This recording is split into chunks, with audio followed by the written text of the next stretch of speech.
What's going on, guys? Welcome back to my channel. Today I am joined again by the awesome Berzinsky from the Beard Brand Alliance, and today we're talking about 5 reasons that we love long hair.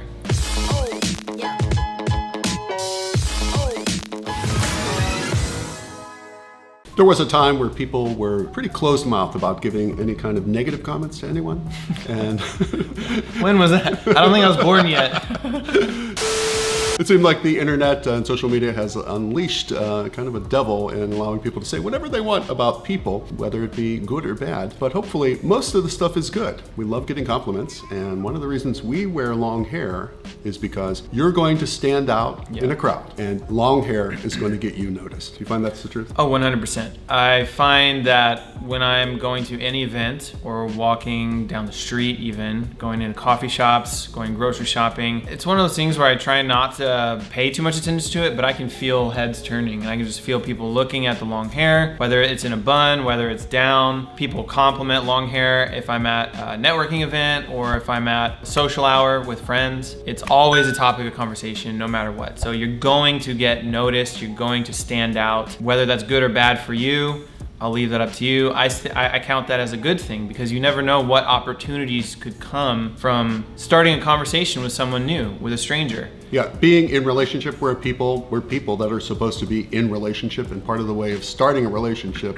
is making some kind of contact. Having long hair can just open a door. It seems kind of minor, but it does open a way for you to be able to talk to someone. Trav mentioned it, he senses that eyes turn. I think they were turning with their short hair, but but with the long hair, definitely. I've noticed, like I'm a tall guy, I have dramatic beard. I've always been noticed for my beard, but since I've grown my hair, people are very free to stop and tell me that they like my long hair. I don't get much negativity in the streets at all. I get a lot of positive comments. I cannot go outside and walk around downtown Philadelphia without someone in the course of a walk, a stroll, even in the course of 2 or 3 blocks, complimenting my hair. Turning and looking, I sense also people turning and looking, which is great. So if you want attention, grow your hair long. It seems like the keyboard warriors are the only ones really hating on it. When I'm in person, it's only compliments with people. And if somebody has a negative opinion about it, they'll probably keep it to themselves. Yeah. Yeah. So what do we got for number 2? Number 2 is, even though you're sort of losing the ability to have a barber cut your hair in a lot of different ways, there's actually quite a bit of styling options that you can have for long hair. It's not just down or up. So there's a combination of those. We actually made a video on that, so we can link to it right here. 5 ways you can style long hair, and I'll link to it in the description as well. Just off the top of our heads, there's several ways you could wear it. How do you wear it, Greg? There's down, you can wear your hair on the side part. You can wear your hair down the middle. You can wear a man bun top, low man bun. You can wear a ponytail, you can wear half up, half down. There's the ever popular beanie. So wearing accessories in your hair, like you could do that with it short, but it all the more impact when you wear a beanie, where you wear skull cap, where you wear a hat, where you wear a fedora with the long hair hanging down. There is versatility when it comes to styling long hair, and that's definitely a plus. You are, as Trav mentioned, giving up some barbershop options. You're giving up barbershop banter per se. If you want to go hang out in the barbershop, go ahead. You don't necessarily you can still go to the barbershop and hang out. You're just not getting your hair cut. Not getting your hair cut. Definitely one of the pluses in having long hair is that you do have styling versatility. Yeah. What's number 3? Number 3, I would say it is ease of maintenance, and also maybe saving on some product. Now, this can also be con sometimes because hair washing night, for guys who have long hair, you know what I'm talking about, whether it be twice a week, 3 times a week, once a week, that day or that morning, that night where you're actually washing your hair, the amount of conditioner that you're going to use can be a little much. But you are doing that once or twice a week as opposed to every day. And so you are going through probably a little less product, especially in the styling camp. A lot of times you can let your hair go naturally, or just spray in a little sea salt spray or some styling balm. So I think there's definitely an ease in maintenance. Yeah, and what we mean by ease in maintenance, I'm not putting pomade in my hair, I'm not putting clay, I'm not putting any high hold, low shine, anything. I'm just washing and conditioning, maybe some sea salt or a texturized moisturizing spray, not a lot, and I'm going about my day. When you have long hair, it's really simple to clean it and go back. It's grab and go. You know, yeah, like it's grab and go. Yeah, the nature of long hair sometimes is it doesn't have to be perfect. So a lot of times with a shorter haircut, it's got to be sharp. Edges tight. Yeah. With long hair, it's okay if it's disheveled. It's okay when you throw your hair up in a man bun that it's disheveled, hair's falling down in the back. Some of those imperfections are what make long hair on guys look awesome. Awesome, yeah. And it's the not being perfect, definitely, that makes it a plus. What is the fourth way? There is, I think, the perception. This might go back a little bit, standing out in the crowd. This might be why you stand out in the crowd. There's a perception of virility. There's a perception of, say, masculinity, perception of strength. And a lot of this is historically based. For example, you can look at biblical, the story of Samson. You can look at the Troy. past, Troy. I mean, you see Achilles, Greek gods like this guy right here. What?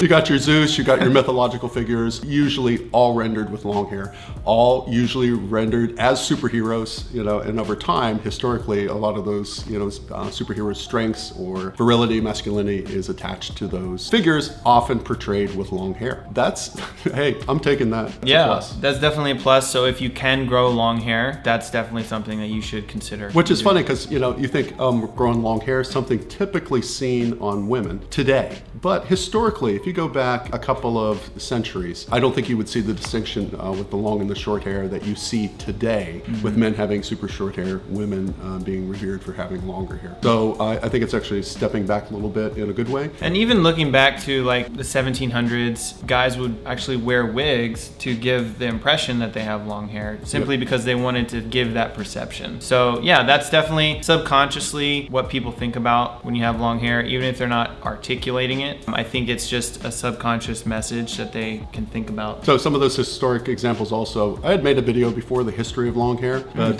Trav mentioned it, you know, there is the powdered wig. You know, people had short hair and like they were wearing wigs to give the illusion or the impression that they had long hair. You have the Vikings wearing long hair. You had the hippies wearing long hair. You had Fabio wearing long hair. You have, you know, let's go back, caveman wearing long hair. Mongolian warriors wore man buns. Yeah. You know, so what could be more masculine and virile than warrior types? For us, it's a plus. Yeah, definitely. We love that. 5. What do we got for number 5? So the fifth and the final tip, I think, is that it naturally breaks the touch barrier if you're on a date, if you're talking to a pretty girl. And I think you actually told me a really cool story about your son with long hair. Yeah, so, you know, my son coming to age as, you know, as a junior high school, so let's say about 12 years old, 13 years old, always had a barbershop haircut and gave him some freedom, do whatever he wants to his hair. He immediately grew it. So he got his hair, you know, fairly long. I'm going to show you this picture of Victor here.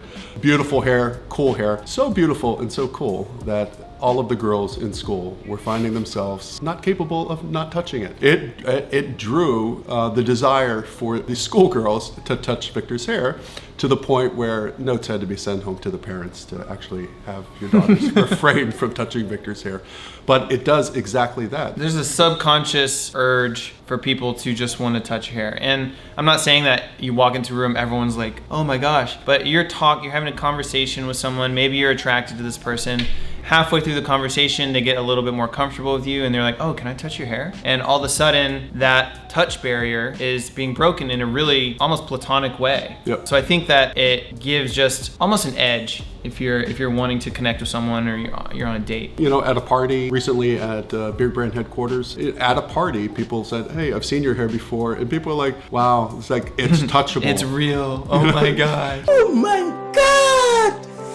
Wow! And so like the desire for people to actually want to touch your hair. Not that you let people touch your hair, and I don't think I've ever been approached in a creepy kind of way of like someone wanting to touch my hair. It's more of a fascination because it's not typically seen on guys. So if you can grow your hair long and you want to actually have a step up, and let's say it's for dating, you know, purposes, you know, it can actually be an opening line for some guys in order to, you know, to make the next step. So those are our 5 reasons. Yeah, if you guys have any other reasons why you love long hair, let me know down in the comments section. I'd love to read about them. And until next time, stay stylish. We'll talk to you later.